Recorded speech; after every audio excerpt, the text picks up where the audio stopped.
اسلام صرف ایک مذہب نہیں ہے، اسلام ایک مکمل دین ہے، ایک پروپر سسٹم ہے، ایک مکمل نظام ہے، اور اس کا چھوٹے سے چھوٹا اصول معاشرے پہ اتنے بڑے امپیکٹ کریٹ کر سکتا ہے آپ سوچ نہیں سکتے۔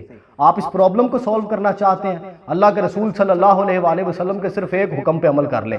آپ صلی اللہ علیہ وآلہ وسلم نے فرمایا اپنے ہمسایوں کا خیال رکھو۔ یہ کوئی چھوٹی بات نہیں ہے، E=mc² کی طرح اس کے اندر بھی ایک سمندر بند ہے۔ ذرا غور تو کیجئے، اگر پورا معاشرہ پروپرلی اس حکم کے اوپر عمل کر لے تو کتنے بڑا امپیکٹ کریٹ ہوگا، کتنا گہرا امپیکٹ کریٹ ہوگا۔ معاشرے کے اندر موجود جتنا بھی سفید پوش طبقہ ہے ان کی خودداری پامال ہونے سے بچ جائے گی، ان کی عزت نفس پامال ہونے سے بچ جائے گی۔ اس کے باوجود بھی معاشرے میں اگر آپ کو کہیں گداگر نظر آئیں گے تو پھر اس لیے نظر آئیں گے کہ یہ سارے پیشہ ور گداگر ہوں گے۔ پھر اگر آپ چاہیں تو بحثیت کمیونٹی ان کا بائیک آؤٹ کر دیں، پھر اگر آپ چاہیں تو انہیں پریویل کرتے رہنے دیں۔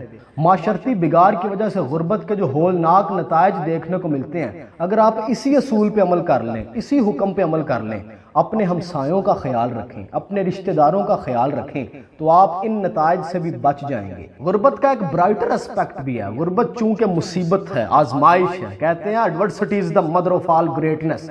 مصیبت تمام عظمت کا گہوارہ ہے۔ دنیا میں جتنے بھی عظیم شخصیات ہوئی ہیں انہوں نے بڑی مصیبتیں دیکھی ہیں۔ جہاں مصیبتیں آتی ہیں وہاں پہ ہیروز پیدا ہوتے ہیں، وہاں پہ عظیم لوگ پیدا ہوتے ہیں۔ تو مصیبتیں عظیم لوگوں کے لیے اپرچونٹیاں ہیں۔ جہاں پہ غربت ہے، جہاں پہ مصیبت ہے، سمجھیں وہاں پہ کہیں نہ کہیں عظمت چھپی ہوئی ہے۔ دوسری طرف اگر آپ سود جیسی لعنت سے چھٹکارا حاصل کرنا چاہتے ہیں، معاشرے میں سے اس کو جڑ سے اکھاڑ کے پھینکنا چاہتے ہیں، تو اسلام کا ایک واضح اور سادہ سا اصول ہے۔ اللہ رب العزت کی ذات سود کو ناپسند کرتی ہے، صدقات اور خیرات کو پسند کرتی ہے۔ تو سود کو گھٹائیں، صدقات کو بڑھائیں۔ آئیے ذرا پریکٹیکلی دیکھتے ہیں کیسے ممکن ہے۔ پاکستان کے اندر ہر سال لوگ صدقات، خیرات، فطرانہ اور زکوٰۃ میں بلین آف ڈالرز دیتے ہیں، لیکن یہ بلین آف ڈالرز انتہائی ان آرگنائزڈ سسٹم کے تحت معاشرے میں فلو کرتے ہیں، اس لیے کوئی امپیکٹ کریٹ نہیں کر پاتے۔ اگر ریاست جو کہ ماں جیسی ہوتی ہے ایک ادارہ بنائے جس میں یہ سارے لوگ ٹرسٹ کرتے ہوں، مسئلہ یہ ہے کہ ہمیں ریاست پہ اعتبار نہیں ہے، اور ہو بھی کیسے؟ ریاست بڈھے مکاراں دے ہاتھ وچ، تو ہم ان مکاروں کے اوپر کیسے اعتبار کریں؟ لوگ بھی اپنی جگہ پہ ٹھیک ہیں جو ریاست پہ اعتبار نہیں کرتے، لیکن لکیلی اگر ان کیس ریاست ایک ایسا ادارہ بنانے میں کامیاب ہو جاتی ہے جس پہ عوام یقین کرتی ہے، تو پھر کیا کریں؟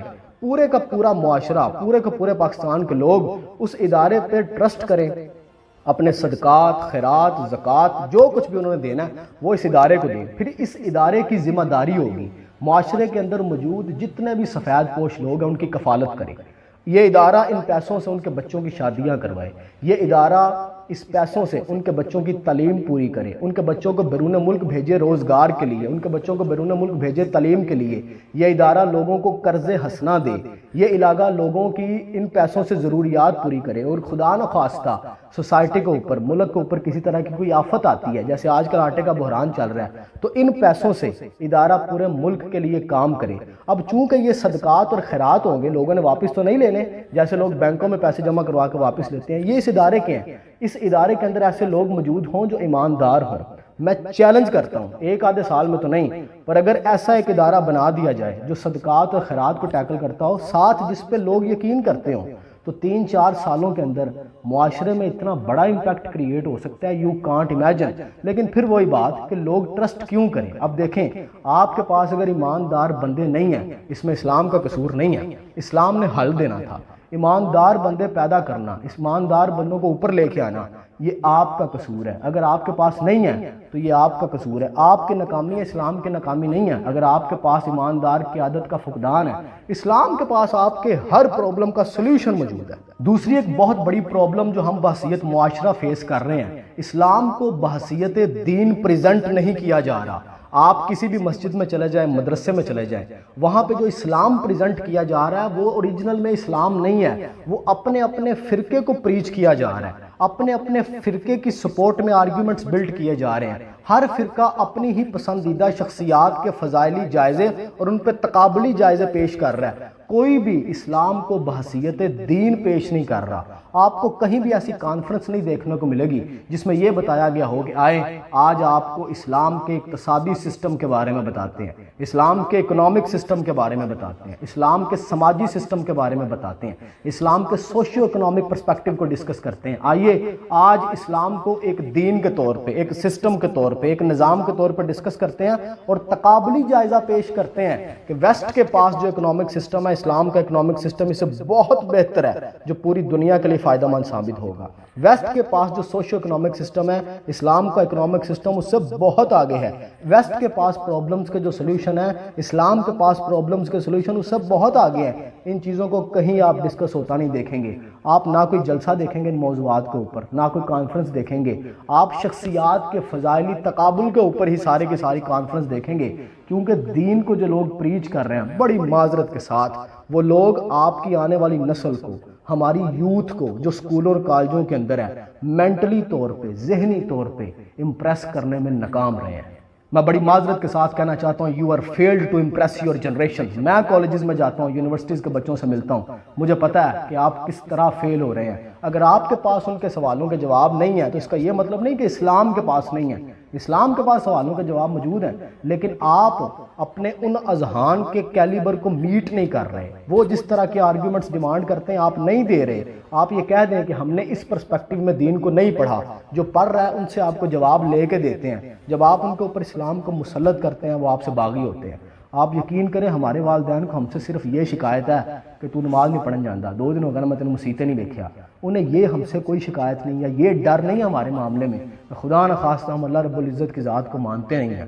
آپ میرا یقین کر لیں، اگر آپ نے آج اس پہ ورک نہ کیا، اگر آج سے آپ نے اپنی اس ینگ جنریشن کو قائل نہ کیا، وہ کیوں اتنا متاثر ہیں ویسٹرن فلسفی سے، وہ کیوں اتنا جھکاؤ رکھتے ہیں ویسٹرن لبرلزم کی طرف، وہ کیوں اتنا جا رہے ہیں ایتھزم کی طرف، کیونکہ اسلام کے جو ریپریزنٹیٹیوز ہیں اپنی یوتھ کو قائل نہیں کر پا رہے۔ انہیں لگتا ہے اس یوتھ کو کہ اسلام ہم پہ امپوز کیا جا رہا ہے، یہ ہمیں انٹلیکچولی قائل نہیں کر رہا۔ اسلام کے پاس ہمارے سوالوں کے جواب نہیں ہے، معذرت کے ساتھ آپ کے پاس جواب نہیں ہے، اسلام کے پاس ہر ایک سوال کا جواب ہے۔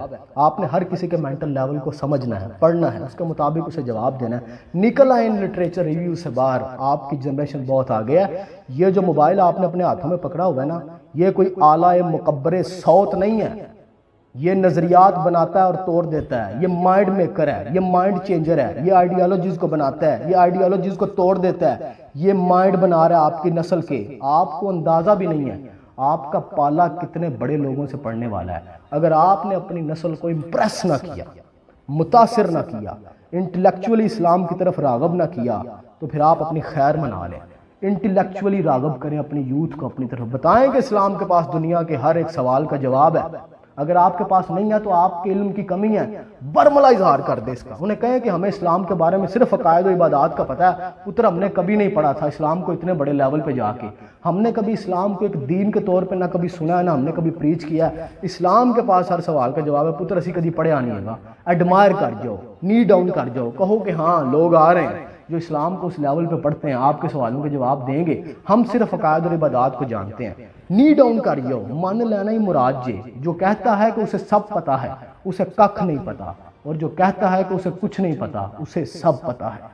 آج سے 1 دہائی قبل اشفاق احمد نے ایک آرٹیکل لکھا تھا کہ مغرب کے مسلمان ہمارے رہنما ہوں گے اور ہم نکمے ان کے پیچھے چلیں گے۔ وجہ وہ لوگ یو ٹرن مار کے اسلام کی طرف آئے ہوں گے، جدید علوم کے مالک ہوں گے، جدید اذہان ہوں گے، انہیں پتہ ہوگا کہ جدید لوگوں کا ذہن کیسا ہوتا ہے، انہیں اسلام ورثے میں نہیں ملا ہوگا، عرق ریزی کے ساتھ وہ اسلام تک پہنچے ہوں گے۔ پھر جس طرح اور جس لیول پہ جا کے اسلام کو وہ ڈیفینڈ کریں گے، آپ اور میں جو گفتار کے مومن ہیں اور کبھی اسے لٹریچر ریویو سے باہر ہی نہیں نکلے، ہم کبھی اسے اس طرح پریزنٹ نہیں کر پائیں گے۔ ہم ہمیشہ اسلام کو ایک پرانا، ایک دقیانوسی، ایک پرانی سوچ کا حامل مذہب بنا کے پیش کرتے ہیں۔ اسلام کے پاس ہر سوال کا جواب ہے۔ اسلام علوم کا بحر بے کراں ہے جو ہر زمانے کے رسم و رواج اور ہر زمانے کی روایات کو بہترین طریقے سے ٹیکل کرتا ہے۔ اسلام کو پتا ہے کہ دنیا میں کون کون سے پرابلمز آئیں گے، کس کس وقت میں آئیں گے اور ان پرابلمز کا حل کیا ہے۔ اسلام کو پتا ہے، قرآن کو پتا ہے، اللہ رب العزت کی ذات نے قرآن میں دنیا کا ہر علم سمو دیا ہے۔ آپ نے اس میں سے نکال سکے تو الگ کیس ہے۔ ایک رسول اللہ صلی اللہ علیہ وآلہ وسلم کی حدیث کا مفہوم ہے کہ قرآن کا ایک ظاہر ہے اور ایک باطن ہے، اس باطن کا ایک اور باطن ہے، پھر اس باطن کا ایک اور۔ اس طرح قرآن کے جو الفاظ ہیں ان کے ایک ظاہری مطلب ہے، ایک باطنی مطلب ہے، اس باطن کا ایک اور باطن ہے، اور 7 پردوں میں لپٹا ہوا ہے۔ جیسے جیسے زمانہ بڑھے گا، ذہن ترقیاں کریں گے، علوم کی گرہیں کھلیں گی، اسلام کے اوپر، قرآن کے اوپر جب لوگ غور و فکر کریں گے تو پھر قرآن کا فہم بھی بدلے گا۔ قرآن کے فہم کو لوگ دیکھ کے انگشت بدنداں ہو جائیں گے۔